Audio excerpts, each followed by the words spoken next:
Mikä on täydellinen asiakaskokemus junassa? Ensinnäkin, onko sellaista ylipäätään mahdollista tehdä, mutta onko se sellainen, mikä jää tosi hyvin mieleen vai sellaista, mikä vaan tapahtuu? Tämä on hyvin monitahoinen kysymys ja kyllä sitten antaa hyvin pitkään. Uskon, että yhdellä lauseella.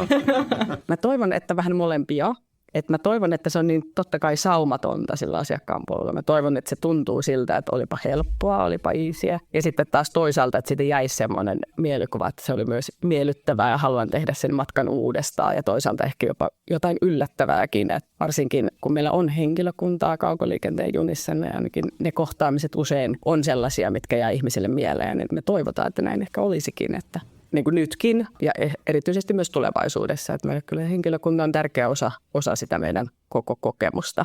Mutta sitten jos mietitään, että mikä kaikki siihen asiakaskokemukseen kuuluu, se on äärimmäisen laaja kysymys. Ja me ollaan kyllä sitä paljon tutkittu pidemmän aikaa. Meillä on sitä reilun 3 vuoden aikajänteeltä, että meillä on hyvinkin mallinnettu sitä, että ollaan tutkittu paljon, että mitkä asiat meidän asiakkaille ovat tärkeitä, että mitä he arvostaa, mistä he ovat valmiit maksaa, minkälaisia odotuksia meille on niin, että se juna nimenomaan valitaan.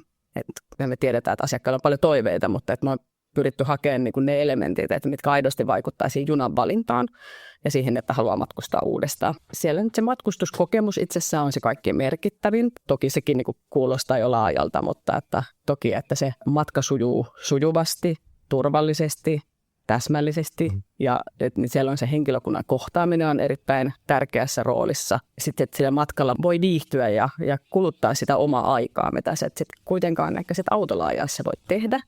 Junassa voi liikkua. Nämä on todella merkittäviä asioita. Se liikkuminen on ainakin mun mielestä iso asia. Joo, se on juuri näin. Ja sitten on sellaisia hygieniatekijöitä, mitkä on sellaisia tietoa, että niiden vaan pitää toimia, jotka on totta kai täsmällisyys on yksi näistä asioista. Sillä ei asiakaskokemusta paranneta, että ollaan täsmällisiä, mutta sillä kyllä huononnetaan, että se laskee kyllä meidän mittareita merkittävästi sit, kun ei ole täsmällisiä. Siihen ei ihan kaikkia voida itse vaikuttaa. Niin, ja suomalaisethan on nyt hyvin tarkkoja tästä. Joo. Voisi sanoa, että poikkeuksellisen tarkkoja. Kyllä.